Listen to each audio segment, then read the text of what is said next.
Hey everyone, it's been a long break, almost 3 months, and I really needed that pause to reset, recharge, and come back with conversations that are genuinely worth your time.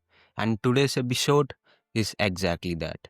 We are diving into red teaming, not just a buzzword, but as it works in real life.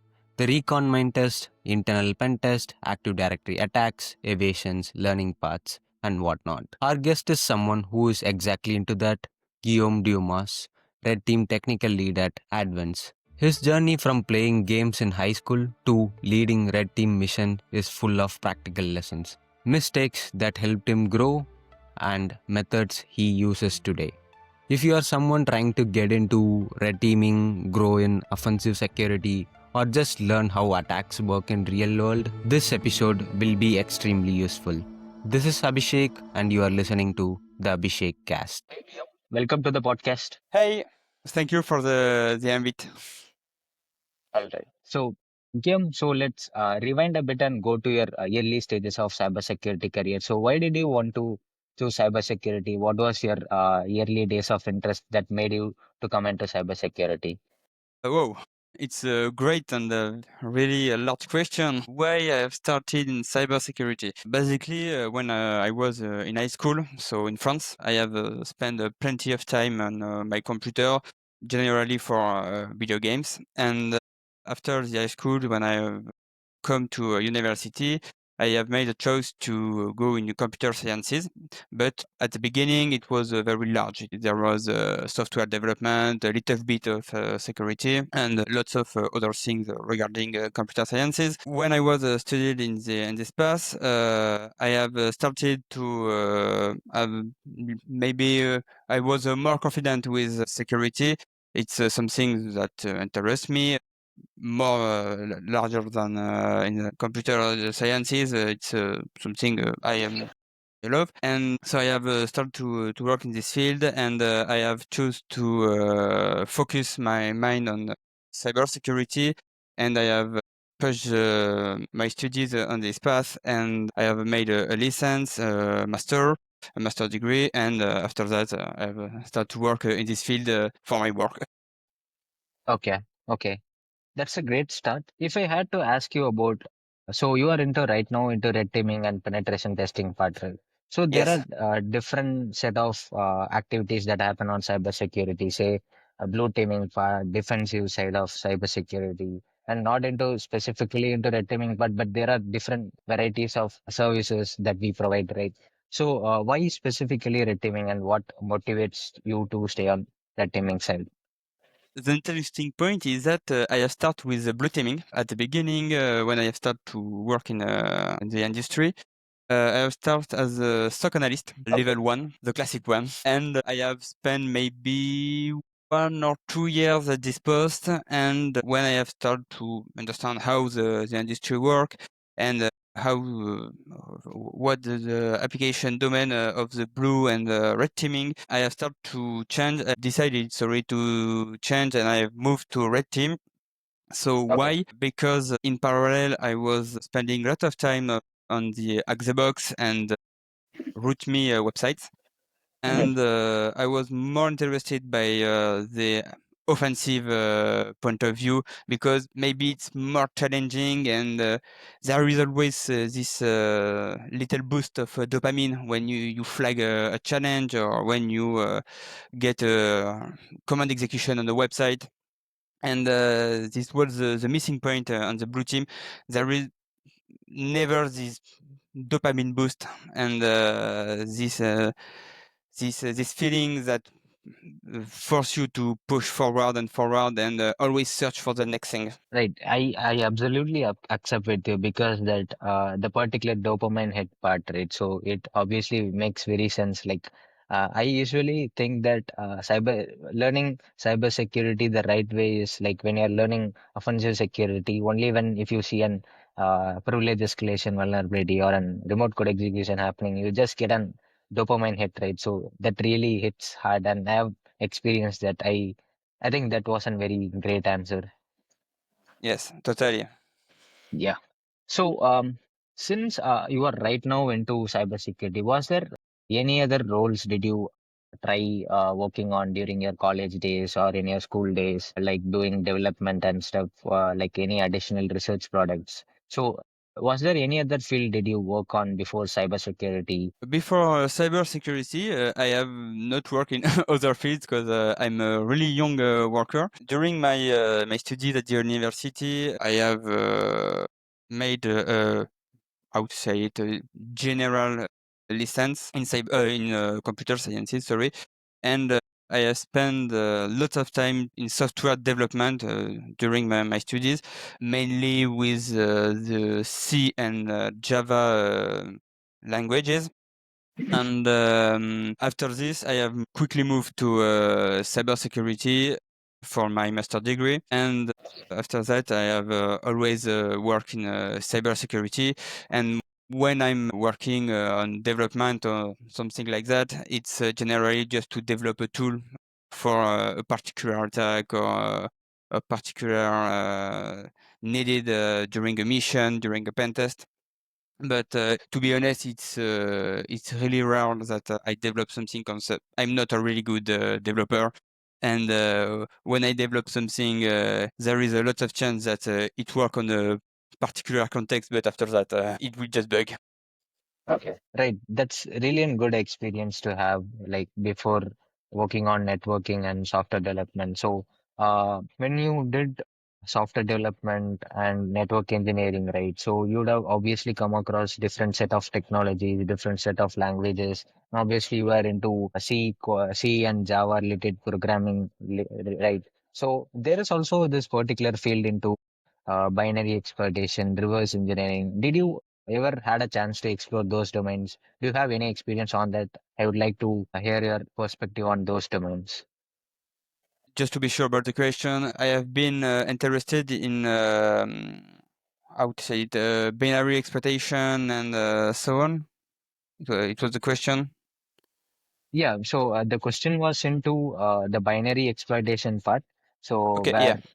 where, yeah, I perform a little bit of binary exploitation because before, in parallel of my studies, I have spent lots and lots and lots of time on the Xbox platform, which is really good and maybe one of the best learning platform in cybersecurity. I'm not affiliated with Xbox, but I have learned a lot of things on it. Because I have performed on this platform with my team, I have made some binary exploitation because there is some challenge about reverse engineering, what we call pawn. When I have made participate to some CTF, I've made some binary exploitation, and it's not maybe not the field where I'm the most confident. I work on this, and to be honest, working and studying software development, particularly in C, help a lot for binary exploitation because you know how the binary will work and how it will be compiled, what's the structure of binary, particularly if you work on Windows, what we call the portable executable. You know the structure, you know what are the different sections, how to parse it, and it's really useful for binary exploitation and also for malware development. So in for red team missions, it's really useful because you know how to parse the binary, how to manipulate it in memory to avoid UDR detection and so on. got it. Right. So since you were into reverse engineering, you also tried into binary exploitation and stuff. So you would have obviously come around the scenarios like some where there was some internal network penetration testing where you had to build some custom executables to bypass some EDR and stuff. Was there any instances like that? Would you like to share any of your favorite engagements idea behind that? To be honest, during a penetration test, it's hard to have to make a custom exploit for binary exploitation. You have more chance to have to build a custom exploit for a web application, for example, for exploit XSS, SQL injection, and so on. But binary exploitation during a penetration test, sorry, is really rare. Why? Because generally you don't have the time. A penetration test is a mission that is really short. It's maybe 3, 4, sometimes 5 days, but that's all. And in 5 days, when you have to audit a full network, generally there is an Active Directory behind, and that's what we call the SPOF, so the single point of failure. So we have to target mainly the Active Directory, maybe the service that's run around the Active Directory, but if you come across maybe a custom service that looks a little bit buggy, and you think, okay, there is maybe a segmentation fault somewhere, and we try to exploit it and maybe get RCE, elevation of privilege or whatever. Yes, maybe you will detect it, but the time to exploit it, generally you will not have it.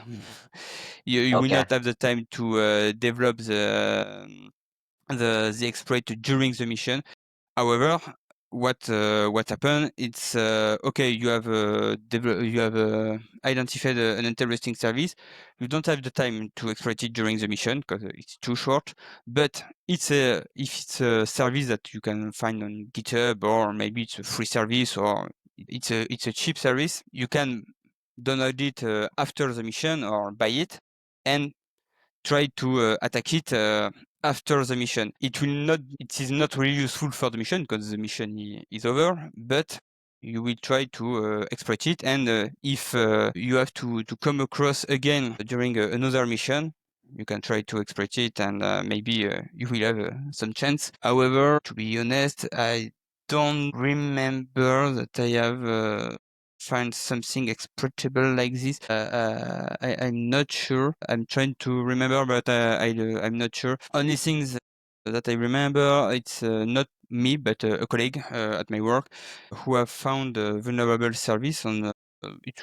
If I remember well, it was a log server with internet technology. I don't remember well, but he have some time to reverse it a little bit, found some problem in the configuration file, and by modifying the configuration file, he had been able to obtain a command execution with system privilege on the server.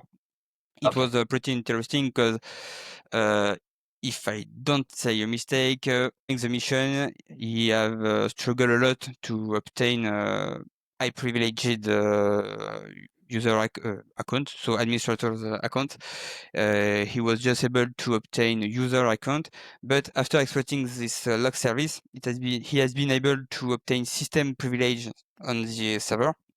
And obviously it was a log server, so there is lots of things on a log server, in the log files and log database and so on.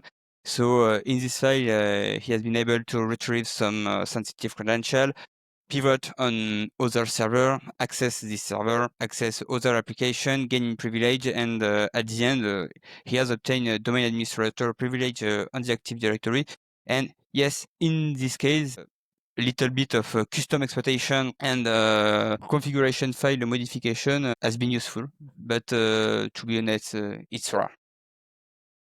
Okay. So, since you are a technical leader at the current company that you're working on, and you had an instance where now one of your teammate had a chance to exploit and get some system privileges on some of the network part, right? So, as a technical leader, when there is an instance where we have very limited time on a penetration test, but we do know that there was some pos sorry we do know that possibility, like there was an service which is obviously reversible, and if we were able to do some more research, we'll be able to get a remote code execution. But unfortunately, we did not have the enough time to do that. So, how do you handle this particular scenario? What would be the call as a technical leader? What would be that? The call is not really complicated, to be honest. So yes, you have find something exploitable, probably, but you don't have the time. And at this point, what to do?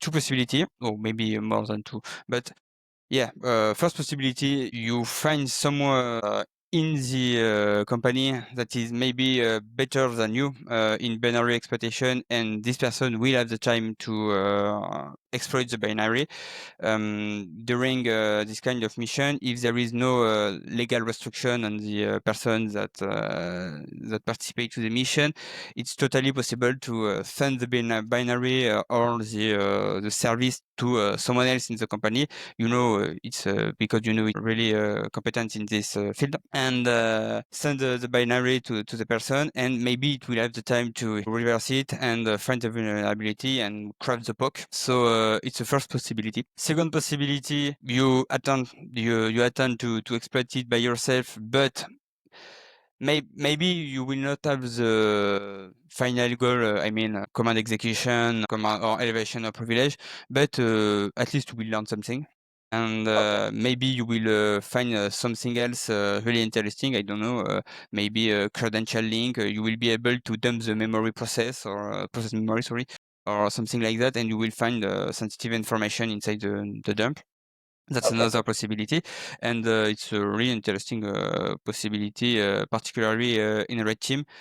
In red team mission, maybe in a penetration test, it will be more difficult because the time is always a problem. But in red team mission, maybe you have more time.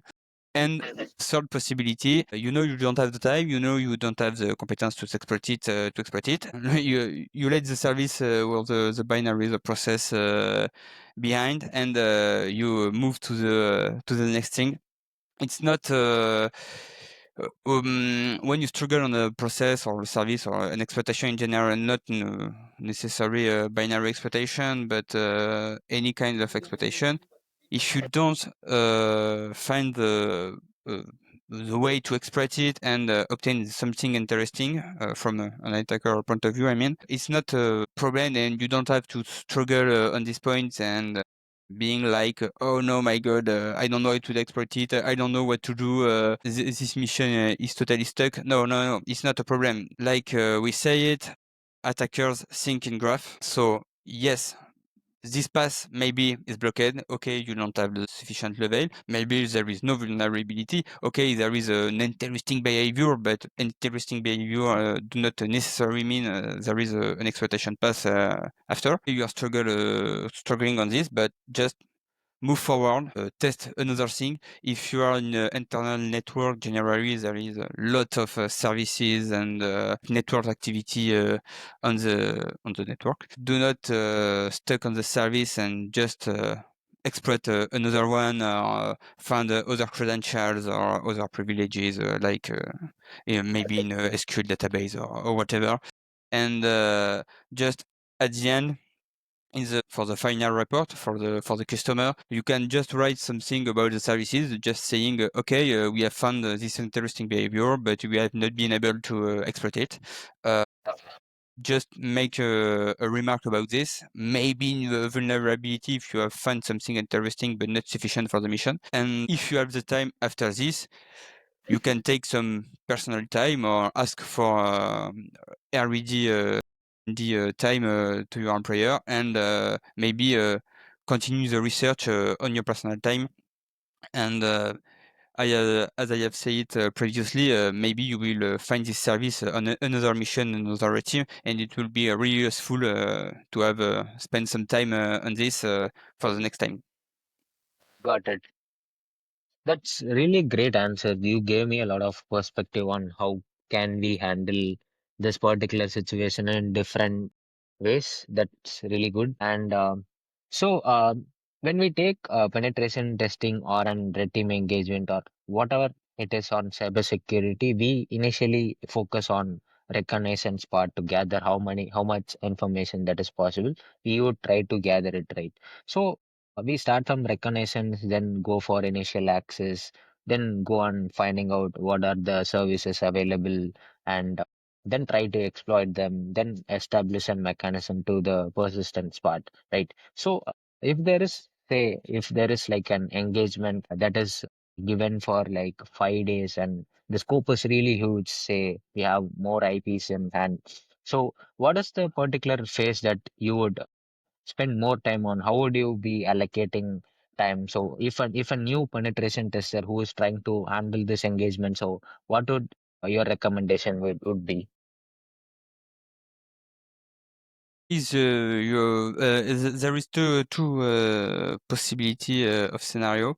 The first one, it's in case of what we call a penetration test. So it's maybe 3, 4, or 5 days, and it's something we call external pen test. So effectively, you are on the internet. You have a customer name, and the customer want to know what you can do from an internet access in black box without any credential or anything, just the customer name. In this case, the best thing for me to do is to first perform a general reconnaissance about the customer exposition. So search for the customer name on the internet. You can use Google Docs. It's a pretty good tool, and there is plenty of tool to perform initial reconnaissance from the internet, like Subfinder, Sublister, and a lot of things like that. All these tools are on Google. And DNS Dumpster is also the pretty good website to dump all the DNS record about first domain name. And with this tool, you will find a list of potential domain, subdomains, exposed IP address, maybe a mix, so mail records and stuff like that. Maximum, I will say maybe half a day or 1 day, because you don't have so much time, and after the initial reconnaissance, you will have to perform the effective penetration test. So you have to attack, and you cannot spend 3, 4, 5 days on the reconnaissance. It's not possible. So just half or 1 day, gather maximum things, and after this, you can have a call with your customer and present the results, the domain, the IP address, everything you have found, and with the customer, you can resize the scope from what you have found, and the customer, you will say, okay, in the maybe 100 domain you have found, you can target these 4, 5, 10 domains, and like this, you have a scope that is more easy to attack, because from 100 domain, you come to only 10 domains, and it's really more easy to attack, and you have a smallest scope. And after this, you can perform your penetration test. So you will have to scan the different domain. I'm not really fan of all the automatic tools like Nessus, Nuclei, and so on.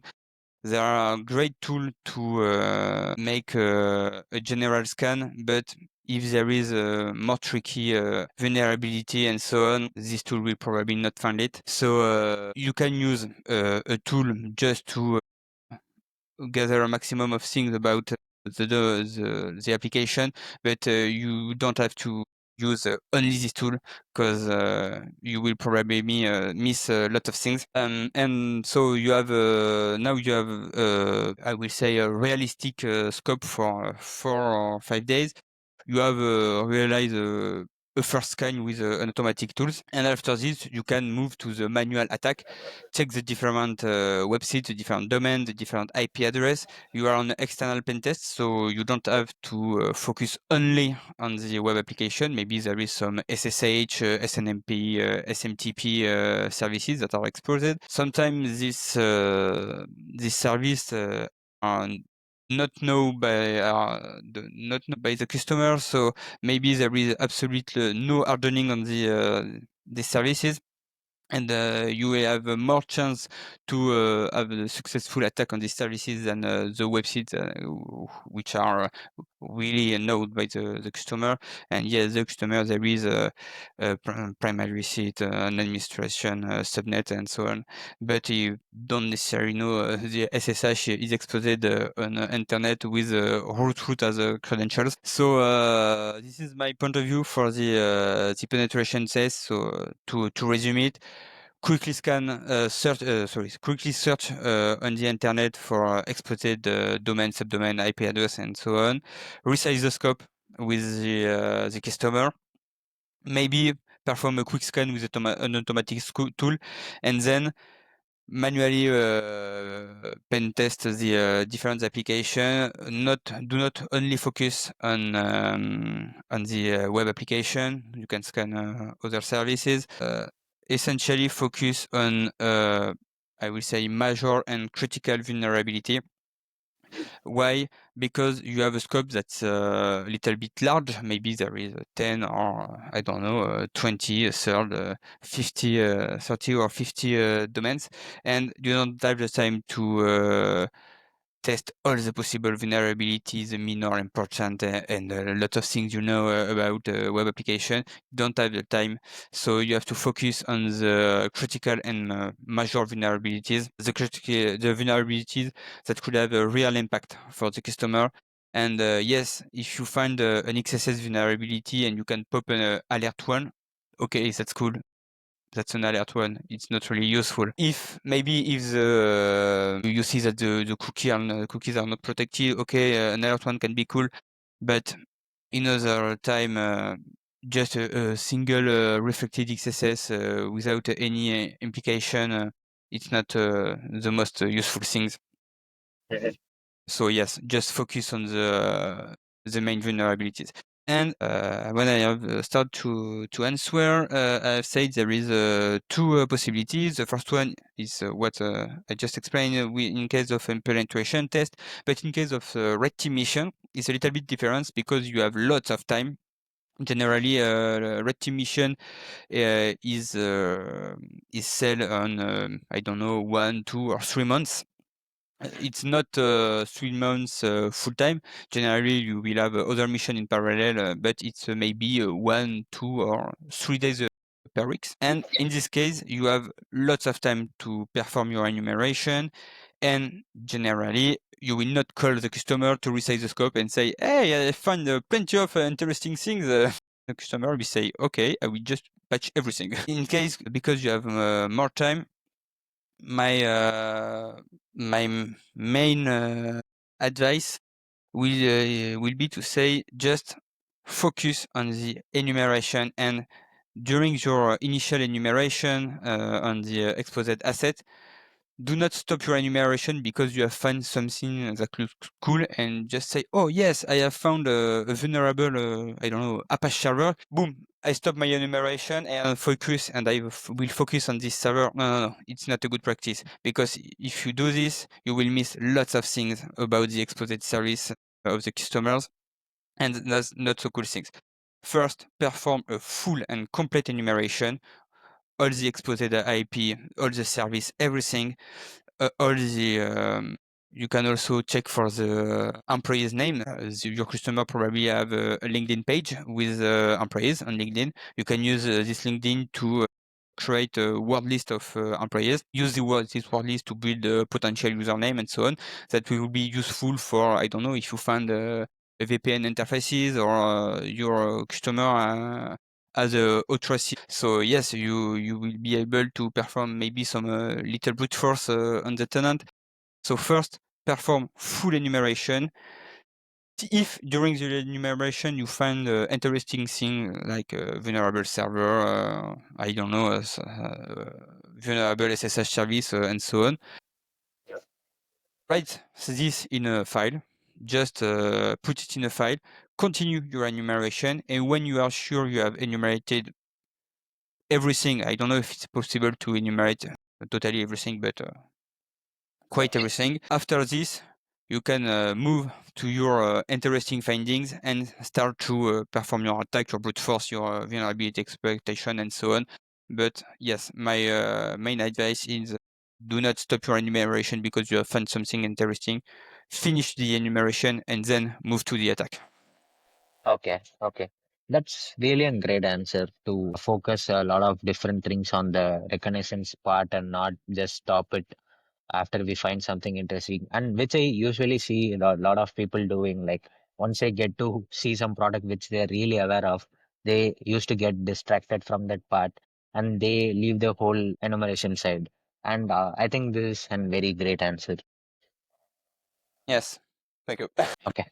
So, moving forward with the red teaming and more into an EDR, evasion related techniques. I did saw that you were doing the Maldev Academy related courses, and I have come across that the course contents that is available on Maldev is specifically very great. So since you have experienced on doing that, so how does Maldev courses feel like? So what are the different things that you are able to learn from that particular experience?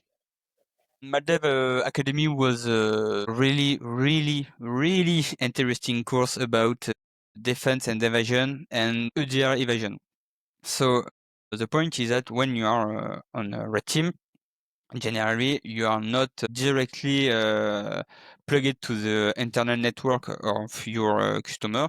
So maybe you have performed some physical intrusion during the mission, and you have plugged something like a Raspberry Pi or something like that on the network, and you are directly plugged to the network, and that's a really good situation because you are directly on the network, and at this time you are really happy. But generally, it is not the case. You don't have perform a physical intrusion, and you enter on the internet network, maybe with a command execution on exposed server with a vulnerability, and more generally, with you have found some credential, or you have performed some phishing on an employee of the customer. And in this case, you arrive on a computer, you don't know what is it on this computer, and more importantly, you don't know what is deployed there, what is the deployed antivirus. Maybe there is a SWAR or XWAR on the network. Maybe there is some, I don't know, EPS, IPS, IDS, and so on the network. So at this point, you cannot just drop your command and control implant and being like, okay, it will be good. I will execute plenty of command on the computer, and the ADR will not say anything. No, obviously, you have to escape the ADR, maybe escape the sandbox. And during my first red team mission, I was aware there an ADR was in place, and I will have to bypass it. But during my first mission, I didn't know anything about defense and evasion. And to be honest, the mission was not really a success. But this is a good path to learn something, and I have learned that the EDR evasion is a really complex subject, and even if there is lots of resources on the internet and lot of blog, I mean, for example, the Red Team Experiment blog, which is available on the internet, is maybe one of the most interesting blog to start about defense and evasion.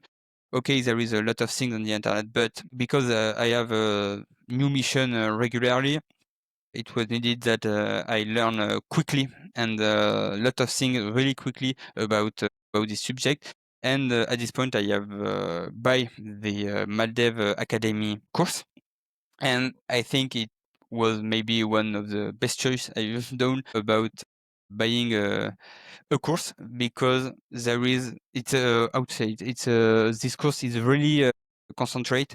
There is lots of things, and more especially there is the essential things about developing a packer to inject your implant on the machine, bypass the ODR.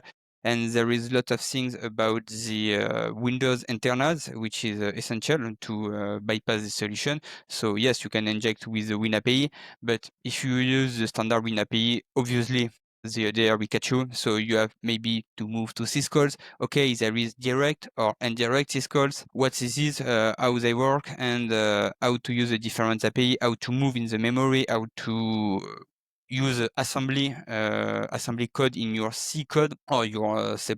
And also there is interesting stuff about PE structure, how to parse a portable executable.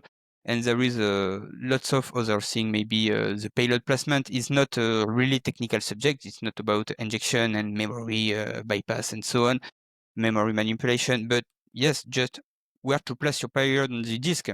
in which folder, and why this folder, why not another, and all these things are explained in the course. And the last thing that I have found really interesting, it's all the code is the code and the course is written in like PDF file, and it's not video course. Lots of formation use video course, and okay, video is really cool, but it's not really, I would say, practice. You can't copy paste. You can't just translate sometime, because as you say it, as you see it, I'm not really good in English, and sometimes when there is some really technical stuff, the ability to just translate what is written is really it's really good. And also the code is written in the course, so you can just copy paste the code, and okay, this code work. Now I can modify it to have my personal implant, my personal technique, and this code will be unique, and I will not have the same code as any other Maldev Academy students. That's maybe the main point, the aspect of a written course in a PDF. It's something really interesting. Additionally, there is lots of other things like challenge, so there is a little challenge for each course. But after this, there is a more complicated challenge in a dedicated section on the dashboard. So yes, this course is really complete, and for anyone that want to improve its ability in red team and malware development, in something for me essential. So is Maldev Academy is just like only the course contents that they give also? Is there like an examination that we can write and get a certification out of it? There is no certificate at the end. When you're enrolled on the course, there are the main module and the additional module. There is regularly a new module which pop maybe every month or 2 months, and this additional module are optional for the certificate, but you have to complete all the main module. So yes, there is there is no verification, there is no evaluation, there is no no CTF or whatever to test your competence. You just have to read the module. Maybe you can test it, and at the end, just click a case and say, yes, I have completed the module. And when you have completed all the main module, you have the certificate. So maybe it's possible to spoof the certificate and just click, and at the end you will have your certificate. Okay, that's good, but you have spent, if I remember well, it's $600 in a course, and okay, you have a certificate, but you don't have learned anything because you have just click, and it's not. It's a personal. For me, it's a personal achievement. Yes, I have buy the course, but after this, I have learned lots of things that I can use in my everyday mission. So yes, I don't have a red team every day, but this is the point. And I have really learned something. And yes, even if there is no real verification at the end, for me there is absolutely no interest to just buy the certificate and do not learn anything. Makes sense, right? So we did speak a lot about, and you also told a lot about the Maldev Academy, the importance about evasions and ADR bypasses. So if a person has to start learning about red teaming or EDR evasion, so related to things, right? So what are some of the resources that you would suggest that person to start with? And also, what would you suggest as a prerequisite before getting into this field? And also, what are your recommendations would be for them? It's whoa, a large question. The difficulty with red team is it's not, you don't have to say it handle a unique field. During a red team mission, you will encounter phishing, enumeration, initial access, maybe an Active Directory, cloud tenant on I don't know, Google, Azure, AWS. You will have to maybe attack some website and everything without being detected. So It's a really complete type of mission. This is also why it's a really interesting type of mission. But for me, the best things to know, first, for me, it's an essential requirement. You have to know how an Active Directory works and how to attack Active Directory. Why? Because in maybe, I don't know, 90%, your customer will have an Active Directory. And in the different mission trophies to achieve, being able to become a domain administrator will be present. It's generally one of the main trophy. So the first thing to know is Active Directory and how to attack Active Directory. For this point, one of the best resources on the internet is the Hacker Recipes. It's a website created by Shutdown, and there is lots and lots and lots of resources about Active Directory, initial access, movement, and persistence. Because yes, you also have to perform some persistence during a red team mission. Also, I can make my own publicity, and you can go to the website of my team, the Idensec. So a little dedication about to my team. And yes, there is my cheat sheets about Active Directory pentest in Python from a Windows machine about attacking the ADCS infrastructure, the SCCM infrastructures. And also, obviously, there is the Red Team Experiment website. I have already speak about this. There is also all the a full part about Active Directory attacks. So yes, Active Directory is essential. Second thing is evasion, because during a red team mission, generally you will not be alone. There is maybe 2 or 3 operators, and each operator can complete another operator, but it's essential to have the good reflex about defense and evasion, and do not, I don't know, do not perform a brute force on the facing internet facing asset, and obviously you will trigger an alert, and it's not a good behavior. So you have to know a minimum things about defense and evasion. What are the best and the worst practice about it, and just know the minimum things. For this point, the Red Team Experiment is a good starting point. There is also the RedOps website. It's a company website with a really interesting blog post, list about their bypass and this kind of things. Just to beginning, really good stuff. Okay. Other cool stuff, the Quarks Labs company also has a blog, which is really, really interesting. There's a lot of article about phishing. Notably, there is a really cool article about this.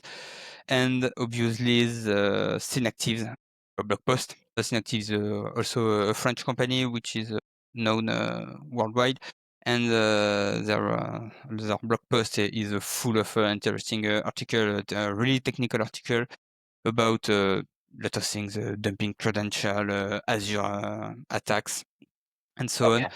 And after this, there is plenty of other resources. Obviously, yes, I have not say it, but the SpectreOps blog posts are generally really good stuff with really good quality, and the blog post from Dirkjan Monella also are really interesting. More recently, he has moved to Azure attacks. He has a little bit stopped the Active Directory research and moved to Azure. And there is a lot of things about Azure. Azure is mainly deployed when there is an Active Directory. Generally, there is also an Azure tenant, because so much stuff can be done in the cloud. So yes, I think that the best advice I have to give. And if you want to train about all this kind of attack, there is for me 3 main platform. First, it's Hack the Box, which is a really good platform with plenty of bugs and challenge and a lot of things, and the pro labs are really cool. There is also some certification on the Xbox now. After this, there is RootMe, which is another platform maybe less realistic, but with more focused challenge. You will have, I don't know, a challenge named union-based SQL injection, and it's a union-based SQL injection to perform. But okay, it's less realistic. So for more red team vision, maybe it's not the most interesting things, but to focus on a particular kind of attack, it's really interesting. And after this, there is another one. I haven't tested this platform, but I know it's a good platform. It's TryHackMe, which is another platform like Xbox and RootMe. But if I don't say a mistake, there is some course and some path you can perform one course like Xbox. By the way, also Xbox also provide this kind of academy.